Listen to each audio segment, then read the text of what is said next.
할렐루야. 네, 지난 주일 말씀 생각나십니까? 생각 안 나시면 저 절망합니다. 제가 절망하기 전에 혹시 하나님이 절망하시면 안 된다 하는 생각이 걱정이 드네요. 만약에 우리가 하나님 말씀을 기억하고 그 하나님 말씀을 따라 살 수 있다면 하나님께서 가장 기뻐하실 것입니다. 성경은 하나님 말씀이고요. 성경 안에서 하나님 말씀하실 때 하나님이 가장 기뻐하는 것은 하나님 말씀을 자녀들이 따라 살 때입니다. 우리 지난주에 말씀 나누면서 빌립보서 1장 말씀을 통해서 우리를 구원하신 하나님의 우리를 향한 뜻은 우리가 세상 한복판에서 기쁘게 사는 것이다. 같이 나누었습니다. 일주일간 기쁘게 삽시다 하고 그리고 또 말씀을 나눴습니다. 기쁘게 사셨는지 믿습니다. 옆에 있는 분 보시면서 기쁘게 사시기 바랍니다. 다시 한번 우리 서로 권면합니다.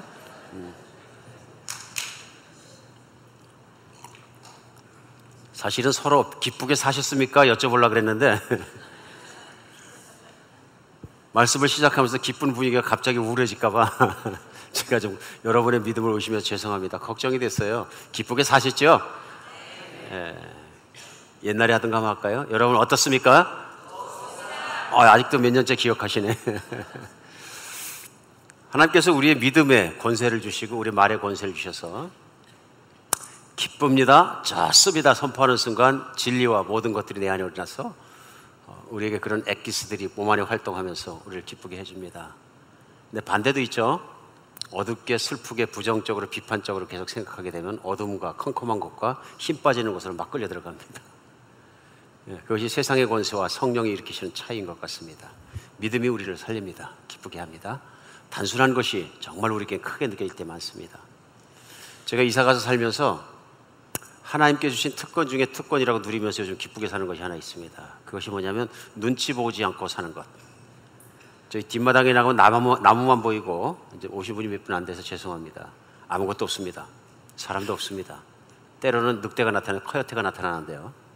뒤에 개간되지 않은 땅들이 굉장히 넓습니다. 언젠간 다 개간되고 있으니까 되겠죠. 근데 그때까지는 제가 아침에 일어나면 잠옷바람에 나갈 수 있습니다. 얼마나 마음이 편한가 몰라요. 일어나서 아침에 묵상하다가 새벽에 일어나는데요. 마음에 받치는 게 있어서 쑥 나갔습니다. 뒷문을 열고 나가니까 이슬이 잔뜩 내렸는데 자연은 고요한 가운데 있고 해는 뜨면서 밝아지기 시작하고 새아침에 새들이 앉아갖고 노래합니다. 참 기쁘겠다 그러고 하늘을 봤더니 하늘이 새파랗게 떠오르기 시작합니다. 그냥 그 자체가 은혜였어요. 가만히 서서 보다가 하나님 생명이 있어 정말 감사합니다.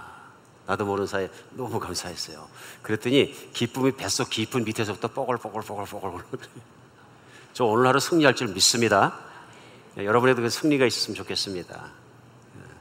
그러면서 몇 해 전에 읽었던 국민일보에 등재됐던 어떤 어머니가 아들의 일기장을 오픈한 얘기가 생각이 났습니다. 그 아들이 초등학교 6학년 때 1년 9개월 동안 백혈병 투병을 하다가 먼저 천국을 갔어요. 근데 그 아들이 쓴 일기장 중에 이런 내용이 있었습니다. 난 친구들이 감히 상상도 하지 못하는 1억짜리 고액과외를 받아서 파란 하늘, 맑은 공기 이런 것을 느끼기만 해도 얼마나 행복한지 몰라. 학교 다닐 때는 운동장에 흙을 밟고 다니는 게 당연하다고 생각했는데 지금은 그 흙이 너무 감사해. 한 줌 흙을 떠서 혹시라도 거기서 지렁이가 나오면 오 아가 하며 살아서 꿈틀대는 모습에 그 생명력에 나는 감격할 거야. 초등학교 6학년짜리 일기이기에는 너무 애절하게 느껴지고 절실하게 진실하게 느껴집니다. 생명을 앞에 놓고 투쟁해보지 않은 사람이면 하루를 살아가는 생명이 그렇게 감사한 것을 나이가 먹어도 느끼지 못하는 것 같습니다. 나이가 초등학생일지라도 생명을 놓고서는 하나님을 믿고 하루하루에 숨을 쉬고 할 때는 생명을 보는, 삶을 보는 눈과 가치가 달라지는 것 같습니다. 저는 이 소년이 짧게 살았지만 진리를 알고 하나님을 알고 그 천국 속에서 그 멋진 삶을 지금 누리고 있다고 저는 믿습니다. 오늘 아침에 만약에 기뻐하지 않았다면 주일인데 그리고 혹시 주일 주차장에 도착해서 예배 현장까지 들어오는데 어두운 마음이나 칙칙한 마음이나 심지어는 분노를 가지고 들어오셨다면 예배 현장 안에서 성령의 임재하신 가운데서 마음이 바뀌는 여러분과 제가 됐으면 좋겠습니다. 기쁜 마음으로 바뀌었으면 좋겠습니다. 오늘 계속되는 빌립보서 말씀은 지난주에서 1장에서 2장입니다.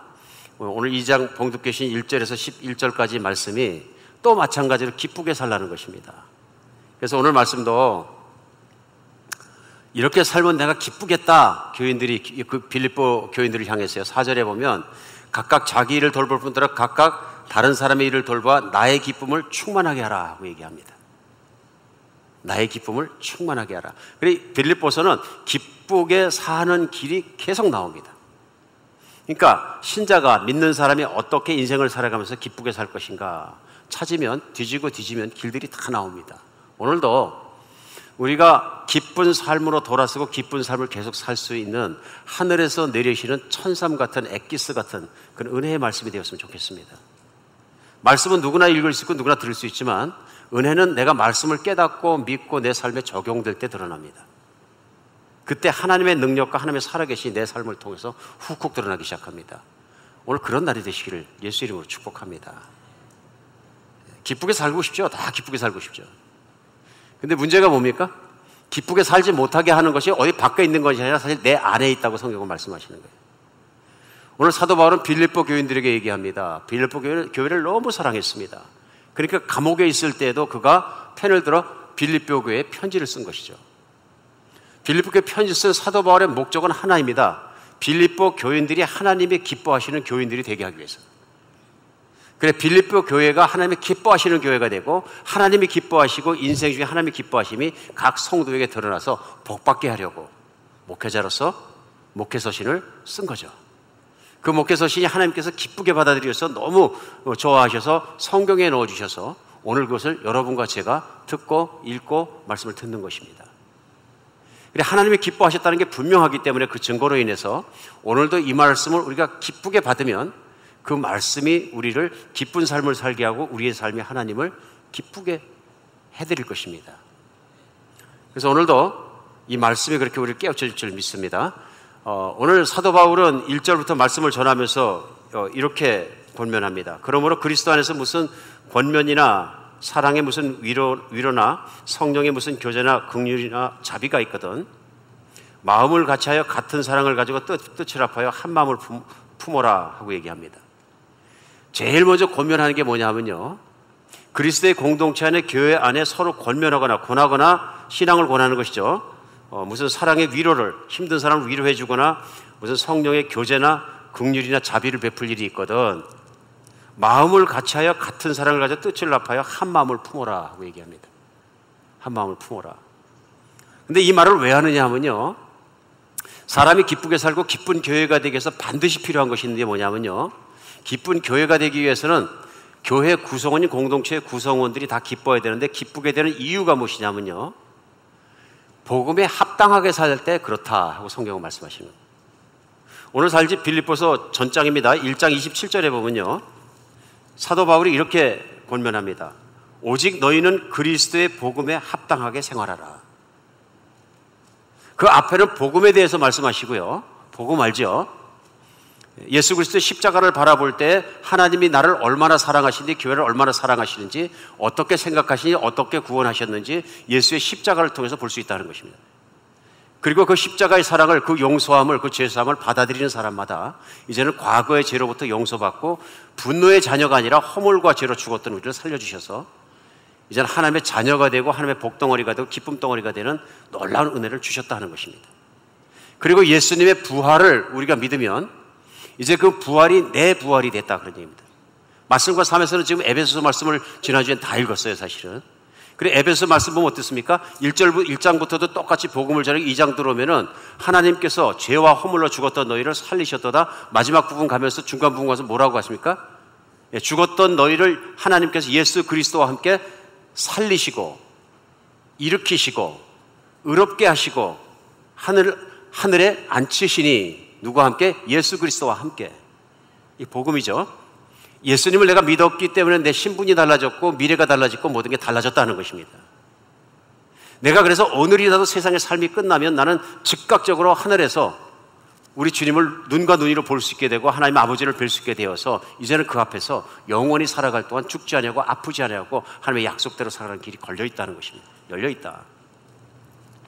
오늘 그렇게 구원을 받은 사람마다 이 땅 가운데 살아갈 때 교인의 삶의 태도에 중요한 건 뭐냐면 복음에 합당하게 살아라.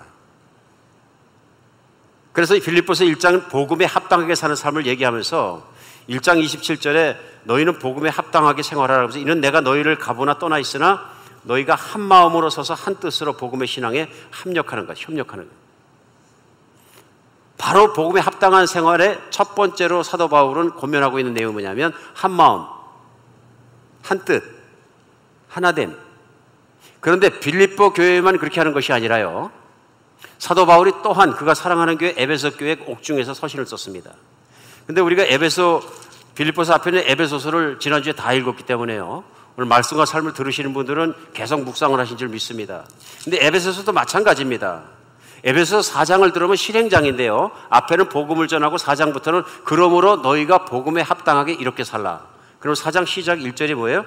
그러므로 주 안에 갇힌 내가 너희를 권하노니 너희가 부르심을 받은 일에 합당하게 살라. 빌립보서 1장 27절은 복음에 합당하게 살라. 에베소서에서는 4장 1절에 시작하면서 부르심에 합당하게, 똑같은 말씀입니다. 똑같은 말씀이에요. 이제는 하나님의 사람이 되었으니 하나님의 사람답게 살라. 하나님의 기쁘게 하시는 그 안에 삶을 살라 하면서 삶을 도전합니다. 그런데 에베소 4장에서 삶을 도전할 때도 똑같은 패턴으로 먼저 나갑니다. 그 내용은 뭐냐면 2절부터 4장 2절에 모든 겸손과 온유하고 오래 참음과 사랑 가운데 서로 용납하고 평안함에 있는 줄로 성령의 이것 무엇이에요? 하나 되게 하심을 힘써 지켜라.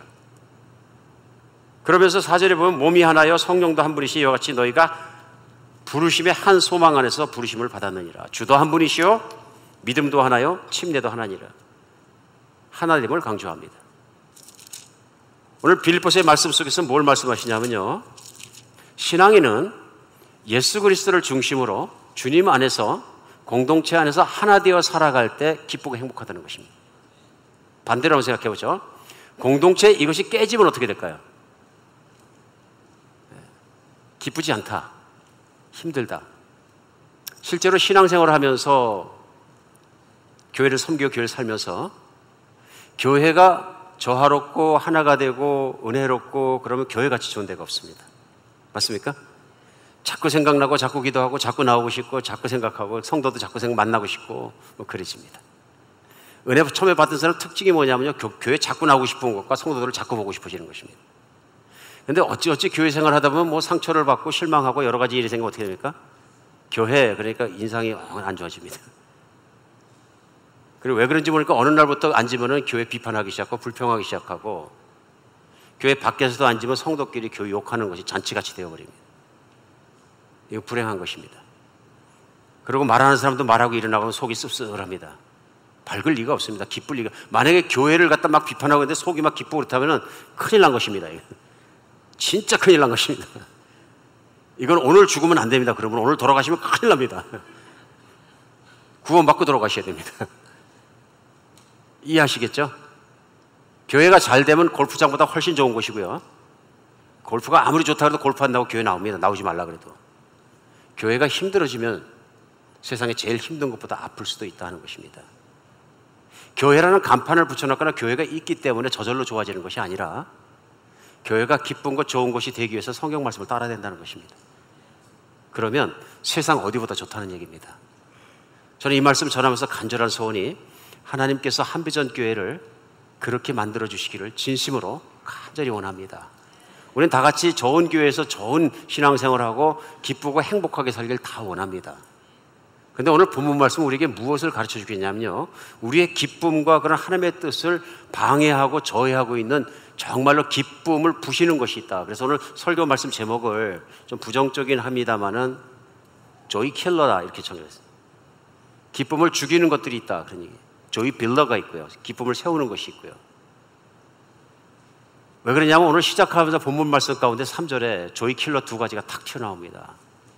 그래서 부정적이긴 하지만 우리의 기쁨을 앗아가는 것들, 교회의 기쁨을 앗아가는 것들이 있습니다. 사도 바울이 지적하고 있는 그 두 가지를 오늘은 먼저 생각해 보면서 말씀을 나눴으면 좋겠습니다. 우리 병에 걸리면 병의 증상을 보고 원인을 발견해야 되는 것처럼, 만약에 내 신앙생활이 기쁘지 않거나 교회가 기쁘지 않으면 우리는 그 원인을 찾아내야 합니다. 사도 바울은 교회가 기쁘지 않거나 신앙인이 기쁘지 않은 가장 중요한 것 중에 두 가지를 뽑아내면서 3절입니다. 아무 일에든지 다툼이나 허용으로 하지 말고 하고 얘기합니다. 그러면서 반대입니다. 오직 겸손한 마음으로 각자 자기보다 낮게 여기라. 기쁨 신앙생활을 하지 못하거나 교회가 기쁘지 못한 가장 큰 이유에 뭐가 있냐면요, 다툼이 있다 얘기합니다.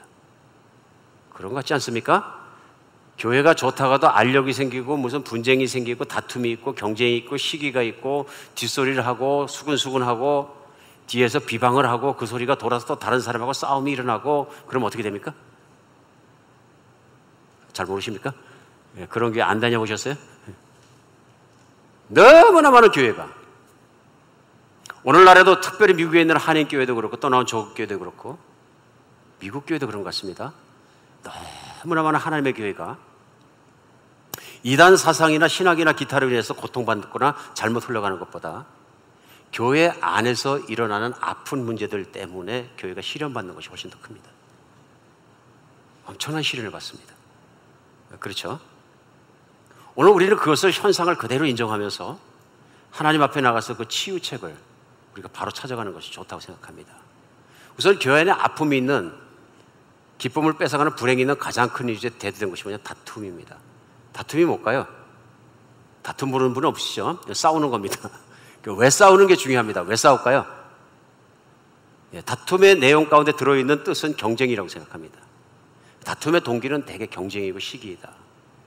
근데 이 경쟁이라는 것이 어쩌면 오늘을 살아가는 우리에게 뼛속 깊이 뼈골까지 들어가 있는 것이 경쟁이 아닌가 생각할 필요가 있습니다. 뼈골까지 들어가 있다는 얘기는 그만큼 빼기 어렵다는 얘기입니다. 왜 그렇습니까? 어릴 때부터 훈련됐습니다. 전 지금도 기억합니다. 시골 초등학교를 다녔는데요, 충청부터 계산군 불정면 행천리에서, 진짜 촌사람이죠. 초등학생이 몇 명 안 됐어요. 그럼에도 불구하고 시험 보고 나면 같은 학년에 한 100명 가까이 됐어요. 그러니까 중간고사나 기말고사를 보고 나면 어떻게 됩니까? 반에서 1등에서 100등까지 성적 딱 나와 있어요. 그러니까 내가 몇 번에 있는지 딱 찾아봐야 돼. 그뿐만 아니에요. 전교 1등을 또 뭐 어떻게 만드는 경우도 있어요. 그럼 전교에서 누가 공부 제일 잘하는 사람이 딱 나와요. 그거 이렇게 보면은 맨 앞에서 자신을 발견하면 어떻게 됩니까? 기쁘죠. 1등이 나야. 엄청 기뻐요. 맨 뒤에서 발견하면 어떻게 합니까? 안 봐. 맨 뒤에 한 사람들은 안 봐. 그 쳐다볼 필요 없어. 그렇죠? 관심도 없고 안 봐. 중간 한 사람들은 봐. 왜 봐요? 내려갔는지 올라갔는지, 몇 개가 내려갔는지 몇 개가 올라갔는지 기분이 왔다 갔다 해요. 왜 그렇습니까? 집에 가면 반응이 나오거든요. 그래서 집에 통지표 갖고 갈 때 어떻게 합니까? 가끔 고쳐. 분명히 41등인데 살짝 지워버려. 막 이렇게 갖다 보여주면 1등이라고 주는데 엄마 아빠가 안 믿어. 얘가 뭘 지운 거 뻔히 아는데. 그렇죠? 이 안에서 우리도 모르는 사이 어릴 때부터 크면서 1등 하도록 부추김이 있어요. 너 커서 뭐 될래? 대통령 될 거야. 요즘은 안 그럴걸요? 장군 될 거야. 머리 되는 거에 대해서 굉장히 강조를 하면서 컸습니다. 1등만 인정받는 사회 속에서 컸다는 얘기입니다. 어쩌면 1등 한 명을 위해서 존재하는 것처럼 사회 자체가 1등을 축혀올리는 사회 속에서 살아갔다. 그 얘기는 뭐냐면 나머지 모든 사람들이 인정받지 못하는 사회다. 그런 얘기로 말할 수 있는 것 같습니다. 늘 그렇죠.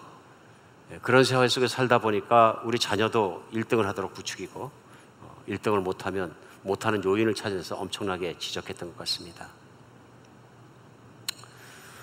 21세기가 시작되면서, 그러니까 2000년대가 시작되면서 신대륙을 발견한 500주년을 기념해서 세계에서 유명한 학자들이 리스본에서, 포르투갈 리스본에서 19명이 모여서 미래에 대해서 얘기한 적이 있습니다. 그리고 그들이 상의한 것을 경쟁의 한계 리스본 그룹 보고서라고 책으로 발표를 했습니다. 많은 타당성 있는 이야기들을 학자들이 관찰한 것을 또 인류의 미래에 대해서, 현실에 대해서 그대로 써놓은 것 같습니다. 그러면서 타이틀로 정한 게 뭐냐면 경쟁의 한계입니다. 경쟁의 한계. 그때 이제 그 학자들이 분석하고 과거와 현재와 미래를 돌아보고 조망하고 한 것들 내용이 뭐냐면 과거는 이데올로기의 싸움 속에 있었다. 20세기까지요. 정말 그렇습니다. 제가 성장하고 살아온 20세기 1900년도는 공산주의냐 자본주의나 경쟁하는 구조 속에 있어서 팽팽한 대립 속에 남한, 북한 그 가운데 태어나가지고 뭐 이데올로기 대립 속에 태어나서 자랐습니다. 근데 20세기를 지나오면서 소련이 무너지고요. 동구권이 무너지고요. 공산주의 경제체제가 인정이 안 되고 다 무너지고요. 이젠 중국이 변화되고요. 91년부터 개방을 하면서 막 중국이 자본주의로 막 돌아서고요. 그런 과정들 속에서 세계가 이데올로기 문제는 희끄무리해졌습니다. 아마 마지막까지 이데올로기 문제를 가지고 목소리를 높이는 게 북한이었는데 최근에 북한마저도 지도자가 세계에 나와서 이제는 경제 대세에 합류하겠습니다 하고 튀어나온 것 보니까 이제는 이데올로기 싸움은 완벽하게 끝났어요. 맞습니까? 지금 오늘날 뭐 공산주의 해야 된다, 사회주의 해야 된다 막 부르짖고 이데올로기 때문에 싸움을 들고 나면은 다 웃어. 옛날 사람, 촌사람, 이상한 사람 이렇게 됩니다. 거기에 들어가지 않아요. 왜 안 들어가요? 더 이상은 그런 이데올로기에 훅훅 왔다 갔다 하지 않습니다. 주의가 밥 먹여주고 공산주의가 밥 먹여주고 주의가 안 된다는 건 역사를 통해 증명이 됐다는 얘기입니다. 다 싫어합니다. 그런 사람을. 그럼 이 학자들이 21세기 2000년대 이후에 살아갈 때 사람들의 가장 중요한 것은 뭐냐면 경쟁이다. 그래 단어 하나를 뽑아냈습니다. 이데올로기 세계를 지나서 이제 무한 경쟁, 자유 경쟁 시대로 다 들어갔다. 그 경쟁이 뭐냐? 누가 더 잘 사느냐 하는 자유 경쟁 속으로 들어갔다 그러니. 옛날에 공산 체계나 사회주의 체계에서는 개인이 잘 살지 못하도록 딱 묶어놓고 나라가 그것을 통제하고 같이 살 수 있도록 움직이던 그런 이데올로기가 있었는데 이제 그것도 없어지니까 남은 건 하나예요. 무조건 잘 뛰어서 잘 사는 사람 경쟁이 최고다. 국가도 그렇다고 그런 것입니다. 계속 이렇게 경쟁을 추구하면 어떻게 되느냐? 그러면서 그 학자들이 발표한 시대적인 정신, 21세기의 정신은 경쟁력 향상 이렇게 얘기를 했어요. 모든 나라와 사람들이 살 때 경쟁력을 키우기 위해 살아간다 그런 얘기입니다. 그러면 그렇게 경쟁력 향상을 위해서 미친 듯이 지구가 뛰어가면 어떻게 되느냐? 그들이 조망한 미래입니다. 향후 20년 내에 국가가 무의미하게 된다. 경쟁에서 성공한 나라만 좋은 나라이고 나머지는 다 나쁜 나라이기 때문에 국가적인 의미가 자꾸 없어진다. 이데올로기도 아니고 민족주의 사상도 아니고요. 잘 사는 나라가 좋은 나라 되니까 국가적 의미가 별 없어진다. 그러다 보니까 산업의 독점 지배가 확산된다. 돈을 많이 버는 기업과 그런 것들을 중심으로 해서 세계를 움직일 수 있는 영향력이 커지고 나라보다 어쩌면 세질 수도 있다. 사회복지제도가 와야 된다. 경쟁체제에서 가진 자가 누리는 사회가 됐기 때문에 복지체제라는 것은 가진 자의 것을 가다가 좀 거두어서 복지를 나누어 줘야지 일어나는 것인데 그것이 와야 된다. 대량 실업을 야기할 수도 있고 국가 내 빈익빈 부익빈 현상을 심화시키고 생태계도 돌이킬 수 없을 정도로 파괴될 것이다. 그렇죠? 최고의 가치를 경쟁에서 이기는 것으로 놓고 다 뛰면은 내가 경쟁에서 이길 수만 있다면 자연이 회파되는 것이나 나라가 망하는 거나 심지어는 그런 것도 케어하지 않는다. 저는 학자들이 상당히 예리하게 보았다고 동의할 수밖에 없습니다.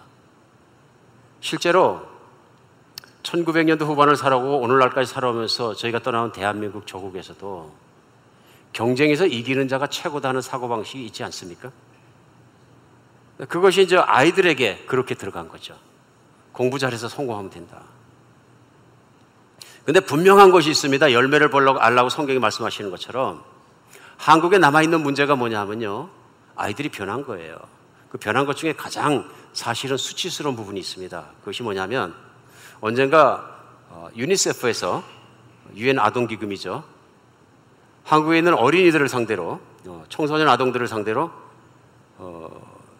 설문조사를 했는데 아시아 지역에서 불명예스럽게도 꼴등을 한 게 있어요. 그게 뭐냐 하면 부모나 교사 권위 있는 인물을 존경하는 존경심에서 꼴등을 했어요. 조국에 있는 아이들이 선생님이나 부모를 그렇게 존경하지 않는다는 거예요. 근데 그것이 아시아에서 꼴등했다는 얘기는 정말 치명적인 얘기입니다, 지금.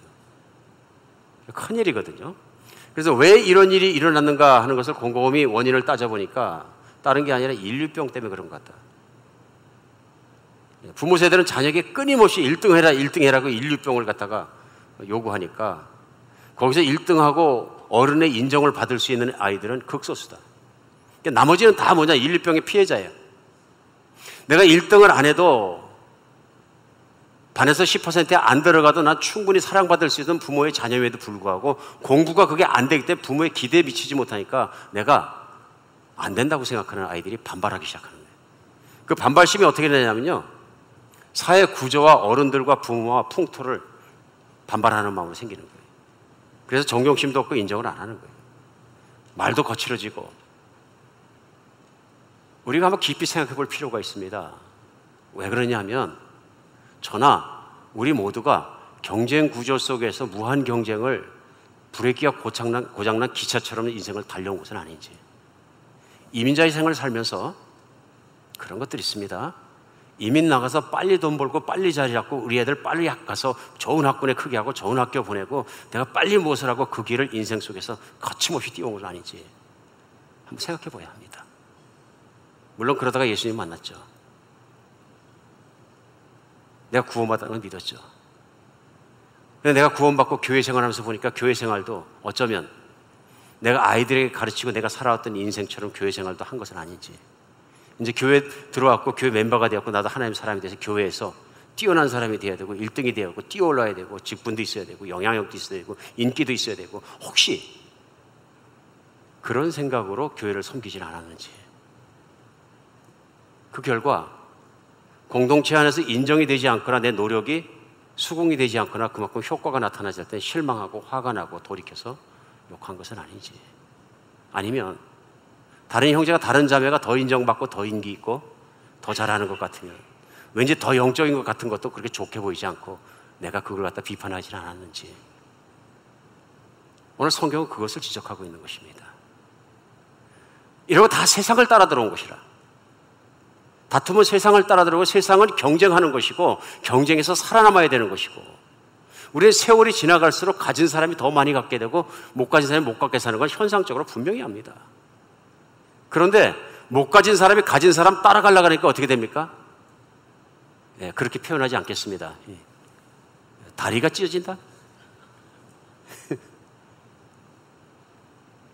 그래서 마치 될 것처럼 대리 심리를 만족시키는 게 뭡니까? 명품이고 뭐 다 그런 것 아닙니까? 안 되는데도 명품 있고 명품 타고 명품에 살고 명품으로 살면 뭔가 명품 같아 보이는 껍데기의 삶이 우리를 그리면.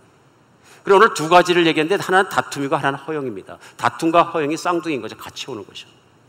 경쟁하는 마음, 시기심을 내 안에서 있으면 결국은 허영으로 간다. 경쟁심의 결과 삶의 모습이 허영으로 드러나게 된다. 오늘 그래 내 마음속에 있는 이 경쟁심을 내가 해결하지 못하면, 시기심이나 투쟁하는 마음을 내가 해결하지 못하면 하나님의 교회 안에서 내 신앙생활에 내가 기쁨을 잃어버릴 수 있을 뿐만 아니라 어쩌면 하나님의 교회에 기쁨을 깨는 조이 브레이커, 조이 킬러 역할을 하게 됩니다. 조이 킬러가 다른 게 아니라 내 안에 있는 경쟁심, 내 안에 있는 시기심, 내 안에 있는 문제가 아니겠느냐. 누가 그런 얘기 하시더라고요. 세상에서 실패한 사람도 가장 자아성취를 크게 이룰 수 있는 데가 교회래요. 교회는 보니까 와서 열심히 봉사하고 쓰레기 치고 뛰어다니고 막 하다 보면은 목사님이 인정받고 성도들이 인정받아서 투표하면은 바로 안수집사 장로 확 올라갈 수 있대. 이게 현실 아니에요, 현실?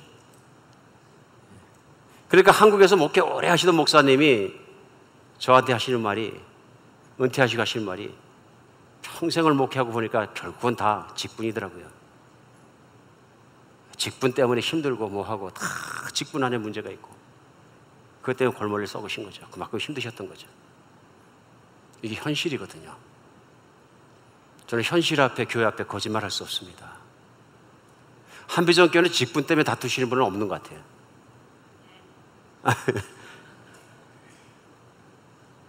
근데 우리가 그렇다고 해서 한비전교회가 전적으로 시기심이나 경쟁심에서 자유로우냐? 아멘 하기엔 제가 죄송하게도 너무 힘들어요. 시기심과 경쟁심은 내가 올라가려는 것만 나타나는 것이 아니라, 또 큰 교회로만 가려는 것 나타나는 것도 아니라 작은 교회에서 나타나는 거예요. 저는 개척교회 해봤거든요. 교회 시작할 때 성도님이 많이 모이지 않습니다. 10명, 5명 이렇게 처음에 모이시는데, 근데 50명, 100명, 500명 이렇게 모였을 때보다 5분, 10분 계실 때가 사실 더 힘듭니다. 목회자. 기대가 있으세요. 목사님 나를 제일 사랑하시는 거죠? 어쩌면 안 그래야 되는데 적은 숫자의 교회에 개척교회 들어오셨을 때 나는 여기서 확실하게 신앙생활 해볼 수 있어 하는 마음먹은 분들이 많이 오시더라고요. 저 그때 쉽지 않았어요. 제가 사랑이 부족해서 그렇다고 그런 거 말씀하시면 할 말 없습니다. 근데 마구 인정해드린다고 그분이 신앙이 좋아지는 것 같지는 않았어요. 언제 좋아집니까? 그 문제가 해결될 때, 내 안에 있는 문제가. 오늘 빌립보서는 이 문제 다툼에 대해서 얘기하면서 넘어가서 오늘 2장 말씀 나누면서 4장 가면은 실제로 다퉜던 대표적인 사람 두 사람을 갖다가 확 끄집어냅니다. 사도 바울은 역시 다른 분이십니다. 4장 2절에 뭐라고 하시면 내가 유오디아를 권하고 순두개의 권하니 주 안에서 같은 마음을 품으라. 만약에 이호셉 목사가 오늘 말씀을 전하면서 한비전 교회에 있는 누구누구 집사님 누구누구 집사님 잘 들으세요, 한 마음을 품으세요. 그럼 어떻게 됩니까? 다음 주에 우리 교회 혹시 2명 남는 거 아니에요? 저하고 사모님하고? 저 이런 위기의식이 왜 있는지 모르겠어요. 왜냐하면 그렇게 없어지는 교회를 제가 봤거든요, 한번. 진짜로요. 목사님은 솔직하게 강단에서 말씀하셨더니 교회가 그 다음 주에 없어져 버리더라고요. 이게 현실 아니에요, 현실. 유오디아야 순두개야 싸우지 말고 한 마음으로 잘해 이러는 거예요. 근데 이들이 지도자예요. 왜냐하면 4장 3절에 보면 그게 나오거든요. 3절에요. 또 참으로 나와 몽회를 같이 한 내게 구하노니, 교인들이 구하는 거예요. 복음에 나와 함께 힘쓰던 저 여인들을 돕고, 저 여인들이 누구냐면 유오디아와 순두개예요. 복음에 대해서 열심히 썼고 열심히 섬기는 열심히 하는 자매였다는 얘기예요. 빌립보 교회의 특성을 생각해 볼 때 최초의 교회 창립할 때 시작했던 분이 누구예요? 루디아라는 자매님이시거든요. 그러니까 워먼 파워, 자매님의 헌신과 열정과 노력이 강했고 섬김이 강했다는 얘기예요. 자매님들 진짜 잘 섬기십니다. 많은 분들이요. 형제님들은 섬김에 대해서 어려울 때가 많아요. 처음에는 어떡하니 쳐다보고 있거든요.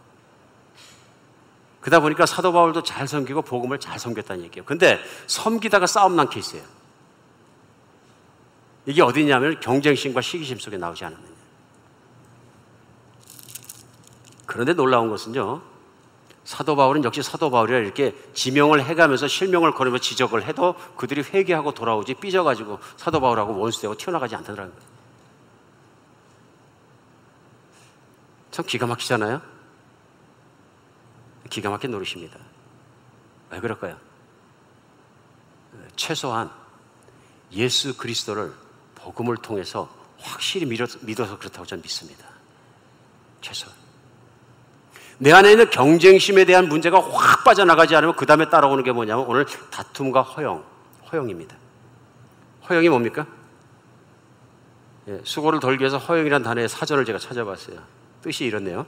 스스로 위치나 처지를 모르고 겉으로만 그럴 듯이 내보이는 것, 또 그와 같은 태도.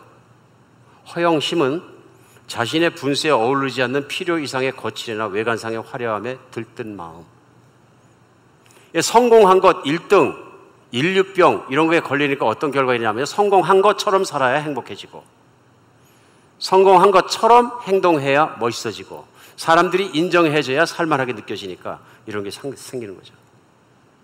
클래식을 모르는 사람도 파바로티, 도문고, 카레라스 이런 가수들의 이름은 압니다. 그런데 이런 가수들 음악 아니면 안 들어. 인류 아니면 안 들어. 교회도 마찬가지인 것 같아요. 요즘 교회에 소비주의자적인 성향이 생기면서 뭐냐면 나는 세계에서 최고 설교 아니면 안 들어. 난 교회를 다녀도 최고의 찬양팀, 최고의 성가대가 부르는 노래 아니면 나는 별 감동이 없어. 최고를 추구하는 인류병에 걸려있는 건 아닌지, 그냥 나중에는 뭐가 최고인지 잘 모르게 되는 것입니다. 혹시 세상의 경쟁 속에서 추구하는 최고를 최고라고 생각하고 있는 건 아닌지.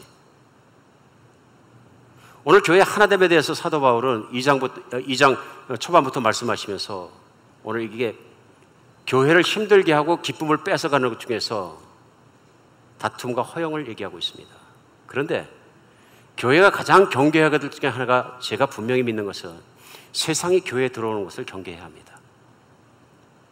세상도 교회만 그런 것이 아니라요, 하나가 돼야 잘 된다는 건 너무 잘합니다.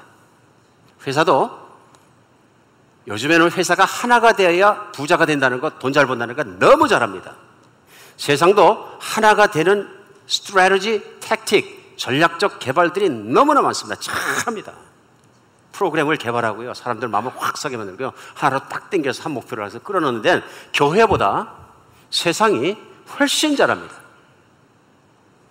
사원들을 똘똘 하나로 뭉치게 만들어서 제품을 팔리게 만들고 인생을 다하게 만들어서 그 기업을 성공하게 하는 데는 정말로 어떻게 보면 방법에 대해서는 교회가 못 따라갑니다. 저는 그렇게 생각합니다. 맞죠?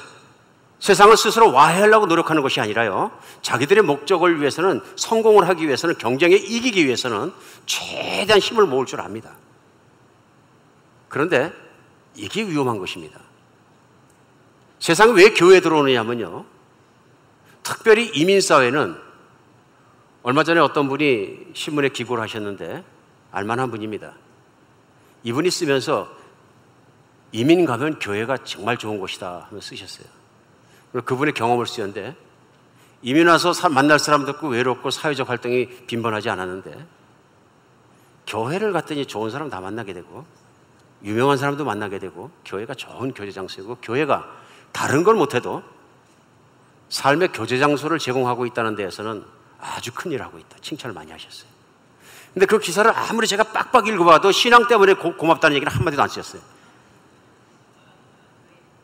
그러니까 세상 사람의 눈에 볼 때도 교회가 제공하고 있는 교제의 장소와 교제의 방법과 교제의 내용들은 교민들에게 유익하고 인간에게 유익하다고 쓰신 거예요. 근데 문제는 뭐냐 하면요, 교회가 그렇게 사람들의 유익함을 위해서 섬기는 건 좋은 일이지만 그것이 전부인 것처럼 교제를 하다 보면 진정한 교제의 의미를 잃어버립니다. 교회의 의미까지 잃어버리는 거예요.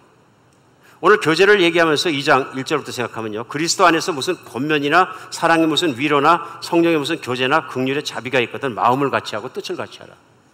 여기에 뭐가 묻어 있냐면요, 권면해야 되거든요. 예수 그리스도의 말씀대로 살도록, 진리대로 살도록 뭐 그런 권면들을 다 해야 되는데, 만약에 교민교제에서 와서 오신 분에게 예수를 꼭 믿으셔야 되고 말씀을 지키셔야 되고 이런 권면을 하면 어떻게 매일 하면은 교제가 죽어버린다.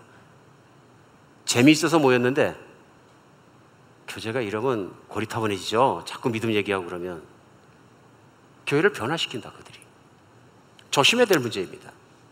정말 조심해야 될 문제. 세상적인 방법으로 하나됨을 만드는 것 얼마든지 할 수 있습니다. 짜릿하고 쉽고 좋은 교회 만들고 마음에 딱 드는 교회 만들어 놓으면 됩니다. 그렇죠? 사람들이 싫어하는 것 하지 않고 똑바로 그렇게 해서 만들어 놓으면 됩니다. 판타스틱하게. 아무래도 우리가 살아가서 예배 드릴 때는요, 얼마 전에 제가 예배 드리는 경험을 한번 한 적이 있는데, 이 근처에 있는 가장 큰 교회 가서 예배를 드렸더니 뭐 벽도 다 움직이잖아요. 끝날 때 잠깐 돼가서 딱 끝나니까 쫙 올라가니까 저는 벽인 줄 알았는데 커튼이 쫙 열려서 유리를 바깥이 샥 보니까 더 시원하게 빛이 들어오는 거예요. 막 전체가 확 움직이고요. 월십하니까 뭐 구름이 확 올라오고. 그러니까 요즘 보면 교회는 이 정도 돼야지. 내 수준에는 that's cool.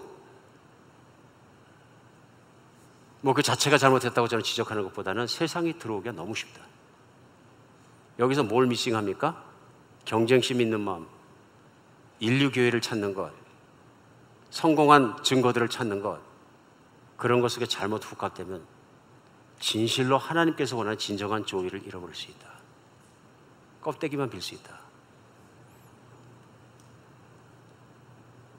오늘 교회는 진정한 기쁨은 한 군데서 오는 겁니다. 복음에서 오는 것입니다. 복음에 합당하게 살라, 부르심에 합당하게 살라. 합당하게 사는 것이 뭐냐면 내 마음속에 있는 다툼과 허영을 다 빼어버리고 이제는 그때서야 진정한 기쁨을 알고 교회의 진정한 기쁨을 나눌 수 있는 교제할 자격이 된다는 얘기입니다. 그게 안 됐을 때는 교제를 내가 아무리 열심히 해도 교회를 잘못하면 부시는 사람이 된다. 나의 조의가 없을 뿐 아니라 다른 사람의 조의까지 뺏는 사람이 된다. 그래서 조의 킬러가 된다는 얘기입니다. 그런 얘기입니다. 그래서 오늘 말씀을 나누면서 아무리 다툼이나 허용으로 하지 말고 반대입니다. 겸손한 마음으로 각각 자기보다 남을 낮게 여기라. 왜 그렇습니까? 경쟁심이 있고 시기심이 있고 내 마음속에 허용이 있고 그러면 절대로 다른 사람을 좋게 말하지 않고 다른 사람을 높여주지 않습니다. 오직 겸손한 사람만이 할 수 있는 일이거든요. 칭찬하고 격려하고 세워주고. 누가 하겠습니까? 예수님으로 말미암아 세움받은 사람만 할 수 있는 일이라는 얘기예요. 그래서 오늘부터 구체적으로 사도 바울은 도전하고 있는 것이, 그러므로 예수 그리스도의 마음을 품으라. 이게 해법입니다. 예수 그리스도의 마음을 품으라. 이 말씀은요, 본문 가운데 무슨 얘기냐면 나의 마음을 비워라 하는 것입니다. 다툼과 허영이 어디서 나오냐면 내 마음속 깊은 곳에 세상을 통해 들어오고, 때로는 부모를 통해, 때로는 선생을 통해, 세상을, 사회를 통해 들어와 앉아있는 것이고, 이것을 버려야 됩니다. 예수님을 진심으로 믿는다는 건 과거에 내가 살아왔던 내 DNA 속에 들어있던 것까지, 뼛속까지 들어있다고 생각했던 성공주의가, 나를 사랑하는 자기애가, 그 모든 것이, 내 긍지가, 내 그런 것들이 빠져 없어졌을 때 예수 그리스도께 들어오시는 겁니다. 거기가 어디입니까? 예수의 십자가 앞입니다.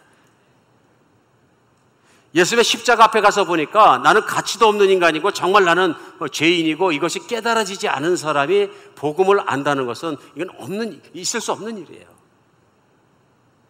만약 그런 처지에서 깨달을 수 없는데 복음을 안다고 얘기한다면 예수 그리스도의 십자가는 사실 무효한 거예요.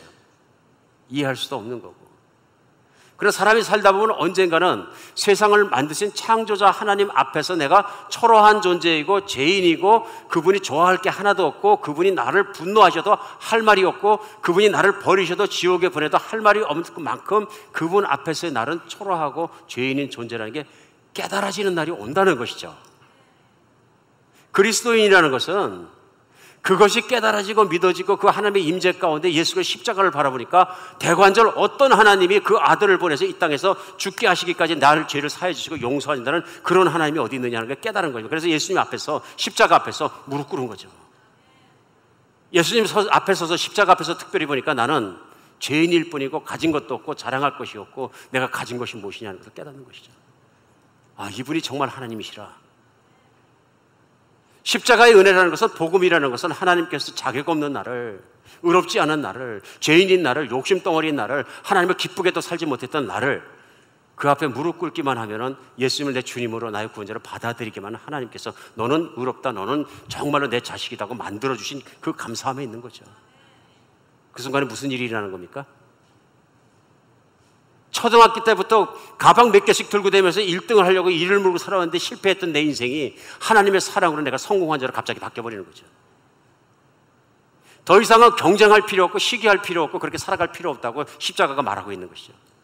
네 행위가 아니라 너는 내 것이어서 너는 아름다운 자이고 존귀한 자이고 놀라운 자라는 것을, 정말로 성경이, 역사가, 모든 것이 그리스도를 통해서 증거하고 있는 게 하나님이 살아계시다는 것이죠. 그 하나님의 복음 속에 그 십자가 앞에 내가 깊이 들어가서 그분을 내 주님으로 모시고 그분을 모시고 사는 동안에는 세상에서 이제는 더 이상 갖고 싶은 것이 없고 부러운 것이 없고 되고 싶은 것이 없다. 왜? 사람의 인정을 받아도 기쁜데 창조자 하나님의 목숨 거는 사랑과 인정을 받았으므로 나는 더 이상 배고프지 않다는 것입니다. 이거 복음이죠. 놀라운 사실이죠. 만약 교회에 이런 십자가의 복음이, 성령의 능력이, 믿음이, 진정한 믿음이, 그러한 교인들이 없다면 그 교회가 하는 교제도 껍데기일 수 있고 가짜일 수 있다. 오직 그리스도 앞에서 자아가 죽고 정말로 이제는 하나님의 사람으로 거듭난 사람들만이 어떤 상황 속에서도 기쁘게 볼 수 있고, 두 번째, 나만 구원받은 거 아니고 보니까 옆에 있는 다른 죄인도 사랑받고 구원받았어요. 상대방이 나보다 얼굴이 못났을지라도, 나보다 돈이 없을지라도, 못 배웠을지라도, 경력이 안 좋을지라도 이제 옛날처럼 그렇게 부류를 가려가며 사귀는 것이 아니라, 나 같은 죄인도 구원받았기 때문에 어떠한 죄인도 존귀히 여기신 하나님의 사랑을 내가 알아서 내가 겸손히 다른 형제와 자매들을 더 낮게 보고, 하나님 사랑 많이 받는 자매님이구나, 형제구나, 그를 존중하게 되면 바른 교제 속에 들어갈 수 있다. 자기를 비워야 합니다. 자기를 비워야 합니다. 예수 그리스도의 십자가를 바라봐라. 도전하고 있는 것입니다. 만약 내 마음속에 신앙생활을 하면서 기쁨이 사라졌다면 이유는 한 가지입니다. 내가 하나님께 내 퍼포먼스 하고 있든지, 경쟁에서 1등 하려고, 아니면 복음에서 내가 떠났기 때문에 그렇습니다. 예수 그리스도의 진정한 십자가의 그 은혜에서 내가 떠났기 때문에 그렇습니다. 그것은, 그 진리는 무엇보다 중요합니다. 사역에서 1등을 하는 것보다, 무엇을 하는 것보다 그것이 중요하다. 오늘 그렇게 된 사람마다 마음을 비울 수 있고, 비우는 사람마다 두 번째 오는 것은 뭐냐면요, 경쟁 속에 살아갈 때 내가 다툼과 정말로 경쟁 속에 살아갈 때 하지 못했던 걸 하게 되는데, 그것이 뭐냐면 나의 성공을 위해 뛰는 게 아니라 다른 사람을 섬길 수 있는 능력이 그 안에 생긴다. 섬길 수 있는 능력이. 그리고 오늘 두 번째로 사도 바울이 도전하고 있는 건 뭐냐면요, 이제는 섬기는 마음으로 섬기며 살아야 된다. 4절입니다. 각각 자기 일을 돌보더라 각각 다른 사람의 일을 돌보아 나의 기쁨을 충만하게 하라. 나만 신앙생활 잘했다고 그걸 끝나는 것이 아니라 다른 사람도 나의 기쁨을 느끼고 누리고 살아갈 수 있도록 서로 권면하고, 그가 연약해서 힘들어할 때는 또 격려하고 이렇게 세워주고, 그것이 2절 말씀입니다. 이게 그리스도인의 진정한 교제다 하는 것입니다. 이미 나서 외로우니까 그냥 만나는 것은 교제 시작일 수 있지만 그리스도인의 교제는 아니다. 사랑하는 여러분, 우리의 삶이 그렇게 돌아서는 시간 되었으면 좋겠습니다. 우리 쉽게 생각하면 그리스도의 교제는 이런 것 같습니다. 그게 무슨 삶이냐 하면, 어떤 소년이 소아마비를 앓았다 그럽니다. 소아마비를. 그래서 이 소년이 소아마비를 앓아서 초등학교 4학년 때까지 한 번도 체육 시간에 나가서 뛴 적이 없습니다. 당연한 얘기죠. 또 부끄러운 마음도 있고, 또 그것이 그렇게 되는 것이 좋다고 생각을 해서 자기는 안 뛰었습니다. 그런데 이 소년이 4학년 됐을 때 체육 선생님이 오셨는데, 그 체육 선생님이 단호하게 넌 열이 안 된다, 지금부터 앉아있는 거. 너도 나와서 뛸 수 있는 만큼 뛰어라. 막 푸시를 하신 거예요. 그러니까 할 수 없이 나가서 매일 꼴등하고 뛰었는데요, 4학년 때 최고 이벤트가 뭐냐면 전국 체육대회가, 전교 체육대회가 열렸는데, 그 체육대회 마지막 이벤트가 뭐냐면 마라톤 뛰는 거예요. 마을을 둘러서 3마일 뛰는 거. 이건 못 뛰겠다 그래서 포기하려고 했는데 선생님이 뛰라 그래서 전교생 351명이 나와서 마을 한 바퀴 뛰는데 뛰었대요. 열심히 뛰었는데 그 뜀박질에서 이 사람이 몇 등을 했냐면 351명이 뛰었는데 350등을 했어요. 그게 너무 기뻐가지고 내가 한 명을 따라먹었다. 그때부터 힘을 얻기 시작해서 매일 뛰고 운동을 해가지고 나중에는 카나다에 있는 해군사관학교를 들어갔다. 그래서 멋진 장교가 되고요, 장교가 돼서 체력 단련 열심히 해가지고 고급 장교가 됩니다. 이분이 홈타운에 돌아올 기회가 있어서 자기가 컸던 고향에 돌아와서 친구들을 오랜만에 동창들을 만난 겁니다. 그래가지고 얘기를 하는데 자기 테이블에서 마침 그때 체육대회 얘기가 나왔어요. 그때 제가 350등 했대요. 엄청 좋아했다고. 보니까 장교가 돼 있고 늠름하게 돼 있는데, 그때 제가 진짜 좋아했다고. 근데 무슨 일이 있었는지 아냐고.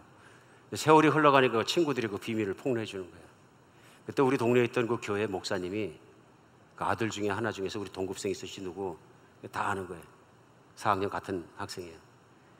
그 윌리엄이라는 애가 있었는데, 그 목사님 윌리엄 보고 야 오늘 마라톤이 있지? 그러니까 있지요. 그러니까 너네 반에 그 다리 저는 아이가, 소아마비 걸린 아이가 그 뛴다 그러는데 너 오늘은 걔 뒤에서 좀 뛰면 안 되겠니? 응원하면서. 그랬더니 이 착한 목사님 아들이 뒤에 따라가면서 계속 잘 뛴다 그러고 뛰어간 거예요. 이제. 근데 걔는 321등, 다리 아픈 사람은 350등. 그날 자기 인생이 바뀌었다. 근데 오랜만에 자기가 커가지고 그 얘기를 듣고 나서 너무 놀래가지고, 근데 걔는 뭐 하고 있냐 그러니까 걔 신학교 졸업하고 아버지하고 아프리카 어디 가서 선교하고 있어. 그래서 이 사람이 군부대에 돌아와서 군에 있는 목사님 군목을 찾아가서 예수님에 대해서 여쭤봅니다. 복음을 듣고 무릎 꿇고 회개하고 예수님 영접하고 군대에서 전역해서 목사님이 됩니다. 신학교 가고. 그래서 캐나다 토론토에 있는 장로교회 잘 심호하시다가 퇴임하셨어요. 이 내용은 그분께서 노예에 나오셔가지고 퇴임할 때 노예에서 간증하신 내용이에요. 한 사람의 겸손함이, 한 사람의 돌봄이 한 생명을 살려내는 겁니다. 이게 섬김으로 살아나는 것이, 교회는 잘난 사람보다 교회는 예수 그리스도의 십자가의 은혜를 아는 사람이 교회를 세우는 것입니다. 그 복음이, 그 능력이 겸손함을 이뤄내는 것이고, 그 겸손함이 우리 교회를 세우는 것입니다. 저는 한비전교회 복음을 알고 하나님을 사랑하고 진심으로 말씀 속에 살아가는 귀한 하나님의 성도들이 많이 계셔서 너무 감사합니다. 진심입니다. 저보다 훌륭한 신앙생활을 하시는 성도님이 우리에게 많이 계십니다. 자랑입니다. 진심입니다. 하나님 앞에서 거짓말하지 않습니다. 정말로 훌륭한 교인들이 많으십니다. 그런데도 어떤 분들은 교회 비판 참 많이 하시는 거 제가 또 압니다. 그런데 요즘에 교회 안에서 비판하니까 교회 바깥에서 비판해. 이해가 가지 않습니다. 근데 세상적으로 생각하면 이해가 갑니다. 우리가 오늘 본문 말씀 앞에 놓고 정말로 기쁜 교회, 정말로 아름다운 교회, 정말 하나님이 기뻐하시는 교회, 그 교회를 위해서 다툼과 허영을 다 내어 던져버리고 예수 그리스도의 십자가 앞에서 복음으로 살아가는 교회 됐으면 좋겠습니다. 분명히 하나님께서 우리에게 복 주시고 하나님의 영광과 빛을 보여주실 줄 믿습니다. 기도하겠습니다.